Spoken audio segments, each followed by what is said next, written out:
বিসমিল্লাহির রহমানির রহিম। আমাদের রিয়াদুস সালেহিনের 86 নম্বর পর্ব নিয়ে আমরা আলোচনা করব। এখন আমরা এই ইবাদতের ক্ষেত্রে মধ্যম পন্থা অবলম্বন করা এই নিয়ে আলোচনা। এখানে যে হাদিসটি এনেছেন ইমাম আন-নাওয়ী রাহিমাহুল্লাহ আন ইবনে আব্বাস রাদিয়াল্লাহু আনহুমা থেকে। ইবনে আব্বাস একজন সাহাবী, যেই সাহাবী নাকি উলামাদের, যেসব সাহাবারা বড় বড় আলেম ছিলেন তার মধ্যে একজন আব্দুল্লাহ বিন আব্বাস। কারণ রাসূল সাল্লাল্লাহু আলাইহি ওয়াসাল্লাম ওনার জন্য দোয়া করেছেন, আল্লাহুম্মা ফাক্কিহহু ফিদ-দীন ওয়া আল্লিমহু তা'ওয়িল। রাসূল সাল্লাল্লাহু আলাইহি ওয়াসাল্লাম ইবনে আব্বাসের কি করেছেন? দোয়া করে আল্লাহ ওনাকে ফাকিহ বানাও এবং তাকে একজন মুফাসসির, সেই জন্য কোরআন তাফসীর করতে পারেন। তো উনি এভাবে রাসূল সাল্লাল্লাহু আলাইহি ওয়াসাল্লামের দোয়া কবুল হয়েছে। উনি অনেক বড় আলেম ছিলেন। তো আব্দুল্লাহ বিন আব্বাস রাসূল সাল্লাল্লাহু আলাইহি ওয়াসাল্লামের চাচাতো ভাই এবং রাসূল সাল্লাল্লাহু আলাইহি ওয়াসাল্লাম ওনার কি ছিলেন? খালু ছিলেন। কারণ মাইমুনা রাদিয়াল্লাহু আনহা রাসূল সাল্লাল্লাহু আলাইহি ওয়াসাল্লামের বিবি, ওনার কি ছিলেন? খালা। আপনারা আমার সাথে আছেন তো? তো সেজন্য ইবনে আব্বাস রাদিয়াল্লাহু আনহুমা তিনি রাসূল সাল্লাল্লাহু আলাইহি ওয়াসাল্লামের ঘরে প্রবেশ করতেন, কোনো সমস্যা নাই, পর্দার কোনো সমস্যা নাই, কারণ ওনার খালার বাসা। ঠিক আছে না? তো বলতেছেন যে মাইনামা আন-নবী সাল্লাল্লাহু আলাইহি ওয়াসাল্লাম ইয়াখতুব, রাসূল সাল্লাল্লাহু আলাইহি ওয়াসাল্লাম একদিন কি করতেছিলেন? খুতবা দিতেছিলেন। ইযা হুয়া বিরাজুলিন কায়েম, দেখলেন যে একজন ব্যক্তি সে দাঁড়িয়ে আছে, সূর্যের তাপে, সূর্যের রোদে কি আছে? দাঁড়িয়ে আছে। রাসূল সাল্লাল্লাহু আলাইহি ওয়াসাল্লাম খুতবা দিচ্ছেন, রাসূলের চোখ পড়লো কোথায়? একজন ব্যক্তি সে কি করতেছে? সূর্যের নিচে তাপে দাঁড়িয়ে আছে। ফাসালা আনহু, রাসূল সাল্লাল্লাহু আলাইহি ওয়াসাল্লাম জিজ্ঞেস করলেন যে এই লোকটা কি হয়েছে, সে সূর্যের নিচে দাঁড়িয়ে আছে কেন? ফাকালু আবু ইসরাইল, এই ব্যক্তির নাম কি? আবু ইসরাইল। ইসরাইল আমরা বলি না, ইসরাইল মানে কি জানেন? ইসরাইল আসলে কে? হ্যাঁ, ইসরাইল, বানি ইসরাইল বলি না, আসলে ইসরাইল কে? হ্যাঁ,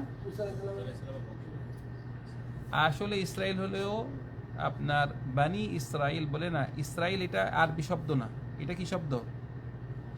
এটা ইব্রি শব্দ, ইহুদি ভাষা, ইব্রি। ইসরাইল অর্থ মনে হয় আব্দুল্লাহ, হয়তো এটা অর্থ আব্দুল্লাহ, কিন্তু এটা আরবি শব্দ না, এটা কি শব্দ? ইব্রি শব্দ, ইব্রি। তো ইসরাইল অর্থ আপনার এটার ইয়াকুব আলাইহিস সালামের না একটা নাম হলো ইসরাইল। ইয়াকুব নাম পুরো ভুলে গেছি, মনে হয় ইয়াকুবই হবে, আমি জিনিসটা ভুলে গেছি, হয়তো ইয়াকুব এভাবে হবে, পুরো ভুলে গেছি আমি। তো মোটামুটি এটা এবারই ভাষা। তো ওর নাম আবু ইসরাইল।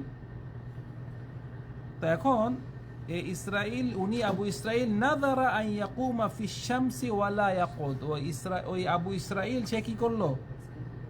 সে নজর করেছে, মানত করেছে। নাজার অর্থ কি? মানত করা। আমরা বাংলাতে কি বলি? মানত করে।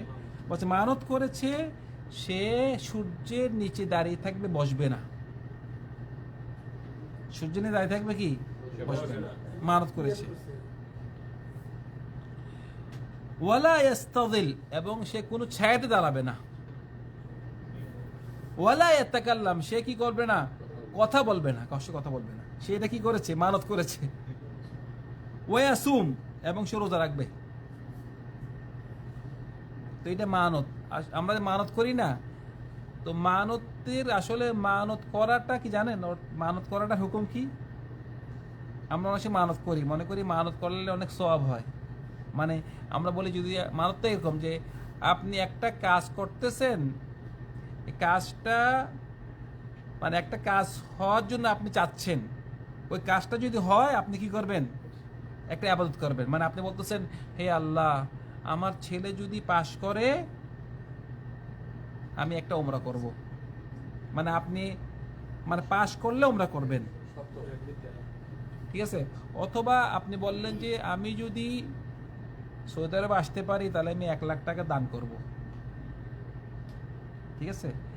তো বলতেছে আপনি যে এই যে নাজর করতেছেন, এই যে মানত করলেন, এই মানতের জন্য কিন্তু আপনার দোয়াটা কবুল হয় নাই। মানতের সাথে দোয়া কবুলের কোনো সম্পর্ক নেই। মানে আপনি যদি বলেন যে আল্লাহ, আমি যদি আমার ছেলে যদি অসুস্থ, আমার ছেলে যদি সুস্থ হয়, তাহলে আমি একটা গরু জবাই দিব, মানে আপনার এই কথাতে আপনার ছেলে ভালো হচ্ছে না। হাদিসে বলছে মানতের দ্বারা কি হয় না, দোয়া কবুল হয় না। দোয়াটা এমনি আপনি কবুল হইতো আসলে। বলছে মানতের দ্বারা বখিল থেকে, যে নাকি বখিল, তার থেকে পয়সা বার করা হয়, কারণ বখিল তো আপনাদের দান করে না। কিন্তু সে বললো আমি যদি আমার ছেলে পাশ করলে আমি 1,00,000 টাকা দান করব। তো মানে 1,00,000 টাকা দান করতেছে, দানটা তার থেকে জোর করে আনা হচ্ছে। তো আসলে মানতের দ্বারা তার ছেলে পাশ করে নাই। দোয়া কবুলের মানে দোয়া কবুলের সিস্টেম মানত না। কথা বুঝতে পেরেছেন? সেজন্য ওলামারা বলতেছে মানত করাটাই মাকরুহ। মানত করাটা কি মাকরুহ। কিন্তু কেউ যদি মানত করে তার উপরে কি এটা ওয়াজিব হয়ে যায়, করতেই হবে আপনার। কথা বুঝতে পেরেছেন? মানে মানতটির ইসলামের যে সমস্ত হুকুম আহকাম আছে, মানতটা একটু অন্যরকম। সেজন্য কেউ যদি মানত করতে চায় তাকে নিষেধ করবে, মানত করিও না, মানত করার কি দরকার আছে?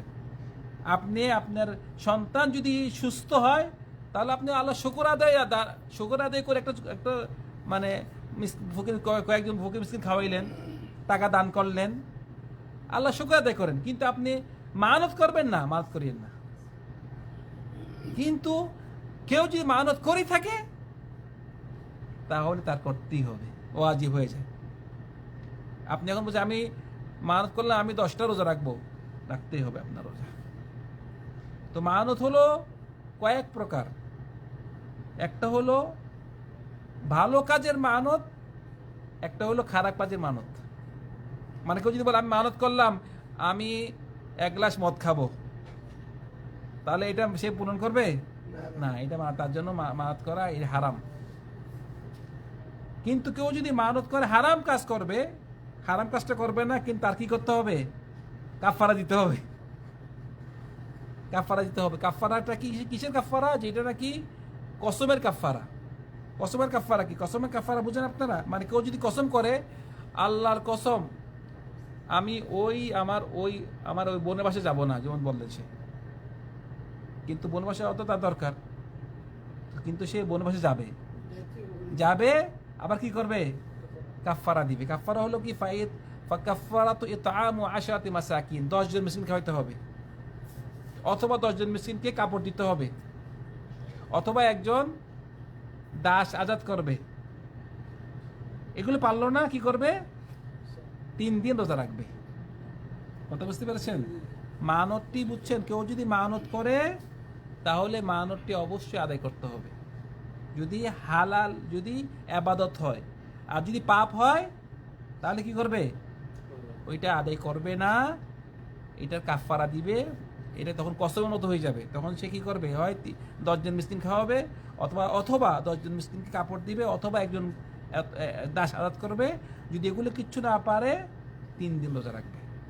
কথা বুঝতে পারছেন? তো এখানে যে এই ব্যক্তিটি সে এতগুলো আমানত করেছে, এতগুলো মানত করেছে, একটা মানত কি করেছে?